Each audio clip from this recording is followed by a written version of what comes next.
মিঠি জোড়া ধারাবাহিকে দেখেছিলাম আমরা নীলুকে নানান পরীক্ষার মুখোমুখি হতে হচ্ছে, না হলে ওকে দল থেকে বহিষ্কার করবে। ও আপ্রাণ চেষ্টা করছে, কারণ বাড়ি ফিরে যাওয়ার আর কোনো উপায় নেই।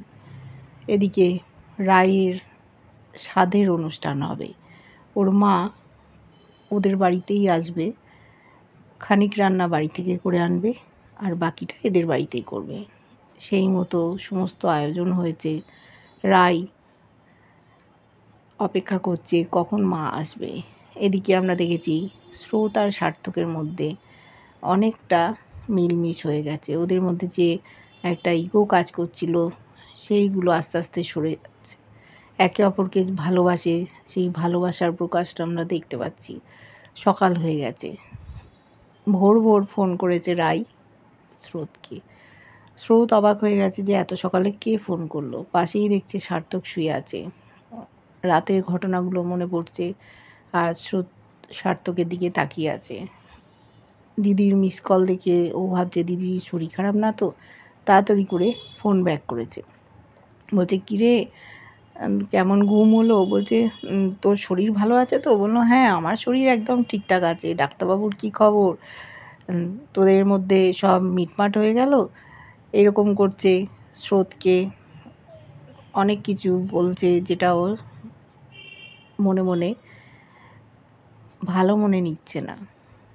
ও বলছে দিদিভাই তুই সকাল থেকে আমার পেছনে লাগা শুরু করে দিলি, আমি তো এখনও ঘুম থেকে উঠতে পারিনি। বলছে ও তুই এখনও ঘুমিয়ে আছিস? ডাক্তারবাবু কি পাশে আছে? তোদের কেমন দিনটা কাটলো সেগুলো নিয়ে বলবি না? তখন বলছে তুই আমার সাথে এরকম ইয়ার্কি করবি না, সকালবেলা ফোন করেছি এইসব জানার জন্য। চিৎকার করছে যে আমি এখন ফোনটা রাখছি। সেই সময় হঠাৎ সার্থক পাশ থেকে চেঁচিয়ে উঠেছে যে স্রোতস্বিনী কোথায় তুমি? আমার একটু কাছে আসবে? আর অবাক হয়ে গেছে স্রোত, এইভাবে কথা বলেছে। ওদিকে অনির্বাণও প্র্যাঙ্ক করছিল স্রোতের সাথে। স্রোত কথাটা শুনে তাকিয়েছে সার্থকের দিকে। সার্থক জেগে গেছে, শুনতে পেয়েছে রাই আর অনির্বাণ। ও ফোনটা কেটে দিয়েছে, বলছে তুমি এটা কি বললে? এইভাবে কথা বললে? মুচকি মুচকি হাসছে। ওদিকে রাই অনির্বাণও হাসছে, বলছে দেখলে সার্থক কীভাবে স্রোতকে ডাকলো? আমি বলেছিলাম না ওদের মধ্যে আগের সেই মনোমালিন্য আস্তে আস্তে দূর হয়ে যাচ্ছে। আমি খুব খুশি হয়েছি, দুজন একেবারে ছেলে মানুষ, দেখো সব ঠিক হয়ে যাবে। সকালবেলায় রেডি হয়ে গেছে রাই, ওর মাকে বলেছে মা তুমি কিন্তু আজকে আমাকে ভালো মন্দ করে খাওয়াবে, আমি ওই হালকা আর খেতে পাচ্ছি না। এই ট্যালট্যালে ঝোল দিচ্ছে আর ব্রেকফাস্টে লুচি বা একটা ব্রেড তারও খাবার উপায় নেই, বলছে নাকি অম্বল হয়ে যাবে।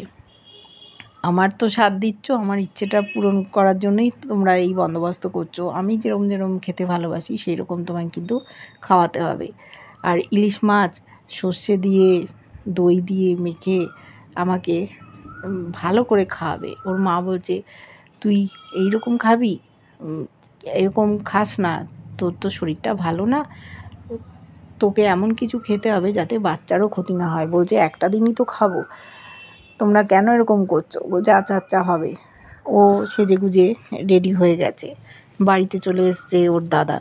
দাদা এসে ওকে উপহারস্বরূপ থালা বাটি সমস্ত কিছু দিয়েছে। বলছে দাদা তুই এত দামি জিনিস কেন কিনতে গেলি? এগুলো তো কোনো কাজেও লাগে না। কাঁসার সব বাসনপত্র দিয়েছে, পুরোনো দিনের একটা পাখা কিনে এনেছে। বলছে দেখ এগুলো তুই যত্ন করে রেখে দিবি, যখন আমার ভাগ্নে বা ভাইঝি হবে আমি তাদের অন্নপ্রাশনে এগুলোতেই খাওয়াবো। এগুলো স্মৃতি হিসেবে থাকবে। আমাদের বাড়িতেও যেরকম আছে, তোর নিশ্চয়ই মনে আছে আমাদের দাদু ঠাকুমার সমস্ত জিনিস, হাতে তৈরি করা কাপড়ের পুতুল, আরও কত কী সব আমি যত্ন করে রেখেছি।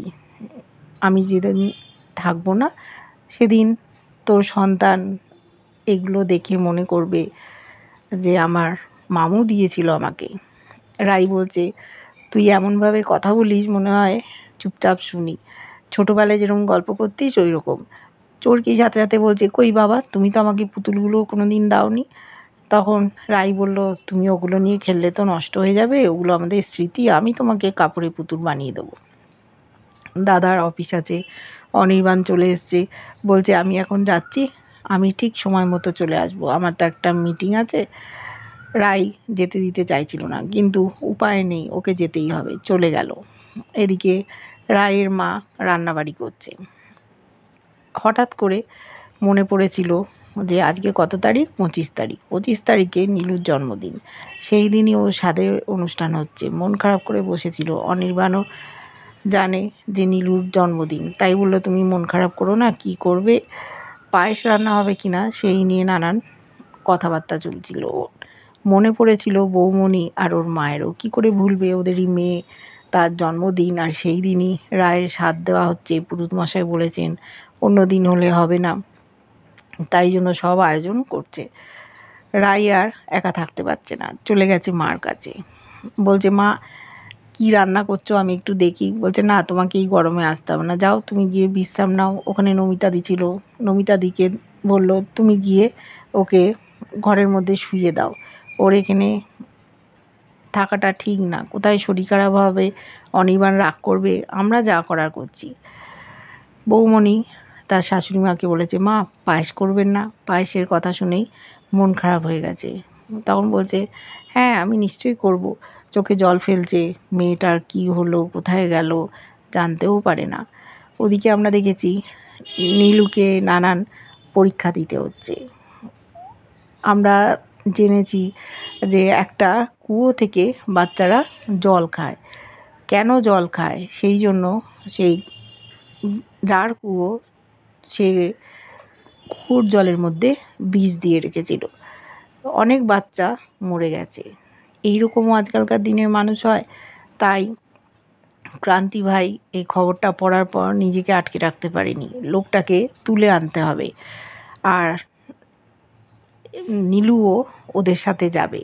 ও বলছে আমি যাব, বলছে হ্যাঁ তুমিও যাবে। লোকটাকে ওরা মেরে ফেলতে চেয়েছিল, কিন্তু ক্রান্তিভাই বলছে না, ওকে আমরা মারবো না, ওকে আমরা শাস্তি দেবো, ওর চোখের সামনে জল রাখবো আর জল খেতে দেবো না, দেখি তো ও কী করে। এই খবরটা নিউজ হয়েছে। অনির্বাণ তাকিয়ে দেখছে, দেখে ভাবছে আজকালকার যুগে এরকমও মানুষ হয়, বাচ্চাদেরকে মেরে ফেললো যে কুয়ো থেকে জল খায় বলে। নীলুর পরীক্ষা নিচ্ছে ক্রান্তিভাই, ওকে কতগুলো বোতল ঝুলিয়ে দিয়েছে জল সমেত, সেগুলোকে টিপ করে মারতে হবে, কিন্তু ও কিছুতেই মারতে পারছে না। তখন বলছে না, তোমাকে আমরা এই মিশনে নিয়ে যেতে পারবো না। সবাই মুখ করছে, বলছে ওর দ্বারা কিচ্ছু হবে না, তুমি বেকার এই মেয়েটাকে রেখেছো, খাওয়াচ্ছ দাওয়াচ্ছ, খরচা হচ্ছে, কী দরকার। মন্দিরা উৎসাহ দিচ্ছে তুমি ঠিক পারবে, তুমি ফোকাস করো। ওদেরকে বলছে তোরা চুপ করবি। তারপরে ক্রান্তিভাই বলছে দেখো আমাদের অনেকগুলো বুলেট খরচ হয়ে গেল, আর বেশি কিন্তু খরচা করতে পারবো না। নীলু আপ্রাণ চেষ্টা করছে। তখন বলল ঠিক আছে, আমাকে তোমরা আরেকবার সুযোগ দাও। ক্রান্তিভাই বলেছে তোমাকে 3বার টিপ করে মারতে হবে। আবার করতে গেল, ফসকে গেল, সবাই হতাশ হয়ে গেছে। তখন একাগ্র চিত্তে ও টিপ করতে গেছে, দিয়ে একটা বোতল ফেটে জল পড়েছে। ও খুব খুশি হয়েছে, কান্তিভাইও খুশি। মন্দিরা বলল এই তো তোমার হয়েছে, কিন্তু আরও 2টো টার্গেট ফুলফিল করতে হবে, তাই ও চেষ্টা করছে। পরপর 3টেতেই ও মেরে দিয়েছে। বলল নীলু আমাকে নিয়ে যাবে তো এই মিশনে। ওরা সকলে নিয়ে যাবে। তারপর দেখেছি লোকটাকে ধরার জন্য এরা হাজির হয়ে গেছে, ধরে এনেছে, ওদের জঙ্গলেই নিয়ে এসছে, নিয়ে এসে আছড়ে ফেলেছে। বুঝতে পারছে না লোকটা কেন ওকে তুলে নিয়ে এলো। তখন বলছে তোর লজ্জা করে না, ছোট ছোট বাচ্চা, তারা একটু কুয়ো থেকে জল খায় বলে তাদেরকে তুই বিষ খাইয়ে মেরে ফেললি, দেখ তোর কী হাল করি। লোকটা অবাক হয়ে তাকিয়ে আছে। এবার ক্রান্তিভাই কী করবে। ওদিকে দেখেছি নীলুর কথা চিন্তা করে বাড়ির লোকেরাও মন খারাপ করছে, কিন্তু নীলুর যে কিভাবে দিন যাপন করছে ওরা সেটা কল্পনাও করতে পারবে না। ও একজন গুন্ডাদের দলে মিশে গেছে, সেখানে খারাপ যে আছে তা ভালো যায় না। ও নিজের সত্তাটাকে খুঁজে পেয়েছে। আগে খালি বদমাইশি করতো, দিদিভাইয়ের পেছনে লাগতো, ওর ক্ষতি করার চেষ্টা করতো, সেই নিয়েই ব্যস্ত থাকতো। কিন্তু এখানে আসার পর বুঝতে পেরেছে কত মানুষ খেতে পায় না, তাদের খাবার প্রয়োজন। কোনো দিন জীবনটাকে এইভাবে দেখেনি। ক্রান্তি ভাইয়ের চোখ দিয়েও এই জীবনটাকে অনুভব করেছে। ক্রান্তি ভাইও তো একজন বড় মাপেরই মানুষ ছিল, কি করতো না করতো জানে না, কিন্তু একজন ডাক্তার ছিল। সেই মানুষটা কেন এসছে এখানে জানার ইচ্ছে ওর, প্রশ্নও করেছিল, কিন্তু ক্রান্তি ভাই সেই জবাবটা দেয়নি, কেন এই জীবনটাও বেছে নিল।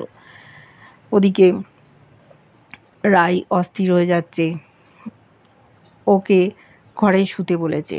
সেই সময় হঠাৎ বেল বেজেছে। বেল বাজতে অনির্বাণ দরজা খুলে দিয়েছে।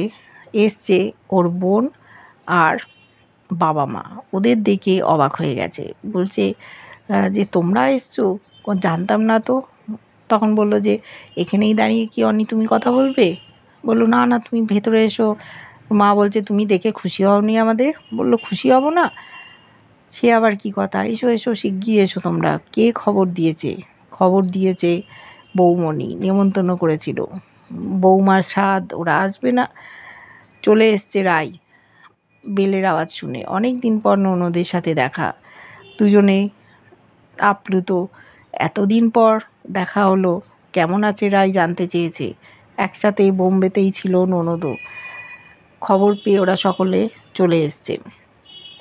রাই প্রণাম করতে যাচ্ছিল, বললো না না, তোমাকে এখন প্রণাম করতে হবে না, তুমি আমার অনির বাচ্চা পেটে ধারণ করছো, তাকে তোমাকে যত্ন করে মানুষ করতে হবে, বড় করতে হবে, তার যেন কোনো ক্ষতি না হয়।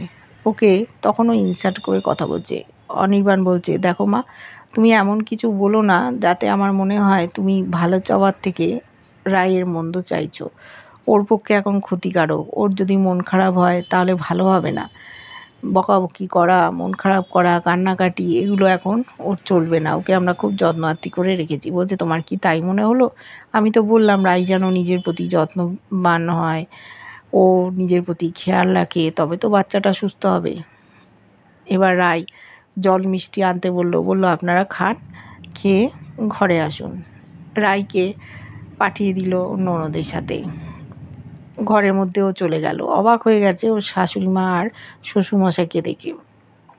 ওরা খুশি হয়েছে, এতদিনে অনির্বাণের সংসারটা পরিপূর্ণ হয়েছে। অনির্বাণ বলছে দেখো, আমি জানি তোমরা অনেক কিছুই মেনে নিতে পারোনি, সেই চিন্তাতেই তুমি হয়তো রাইকে অ্যাটাক করবে, কিন্তু মা তুমি কিন্তু এমন কাজ করো না যার জন্য মনে হয় তুমি আমাদের ভালো চাও না। যা ঘটে গেছে ঘটে গেছে, অনেক কষ্টের মধ্যে দিয়ে আমরা গেছি, এখন আমরা একটু সুখের মুখ দেখেছি, এটাকে তুমি নষ্ট করো না। ওর মা বাবা সবটা শুনলো। তারপর ওরা ওখান থেকে এবার ঘরের মধ্যে যাবে। মা রান্না করছে রায়ের মা। স্বাদের অনুষ্ঠানটা শুরু হবে এবার। রাইকে পছন্দ করে না ওর মা, অর্থাৎ অনির্বাণের মা, কিন্তু যখন একটা পরিপূর্ণ সংসার দেখতে পাচ্ছে, বাচ্চাও হবে, তাকে মানুষ করবে, চাইছিল যাতে রাই না চাকরি বাকরি করে। রাই এখন চাকরিও করে না, ওর শরীরটাও সুবিধের না। ডাক্তারবাবুরাও বলে দিয়েছেন বিশ্রামে থাকতে, আগুন তাপে যায় না, শুধু ওকে বিশ্রামেই থাকতে হবে যতদিন না বাচ্চাটা হচ্ছে, তারপর ও যা খুশি করতে পারবে। এবার আমরা দেখব যে শাশুড়ি মায়ের সাথে ওর কেমন বনিবনা হচ্ছে। আদৌ কি উনি রাইকে অনির্বাণের স্ত্রী হিসেবে মেনে নেবেন, নাকি সেই আগের মতোই ঝামেলা ঝঞ্ঝাট করে অশান্তি পাকাবে, সেই ভয়টাই অনির্বাণ করছে। ওদিকে লোকটাকে ধরে এনেছে ক্রান্তি ভাই, কী করবে তার সাথে সেটাও আমরা দেখব। নীলুও আস্তে আস্তে ওদের মতোই হয়ে যাচ্ছে। কেমন লাগছে ধারাবাহিকটা অবশ্যই জানিও। ভালো লাগলে লাইক কমেন্ট সাবস্ক্রাইব করো। যারা ফেসবুক পেজ থেকে দেখছো ফলো করে সাথে থাকার অনুরোধ রইল।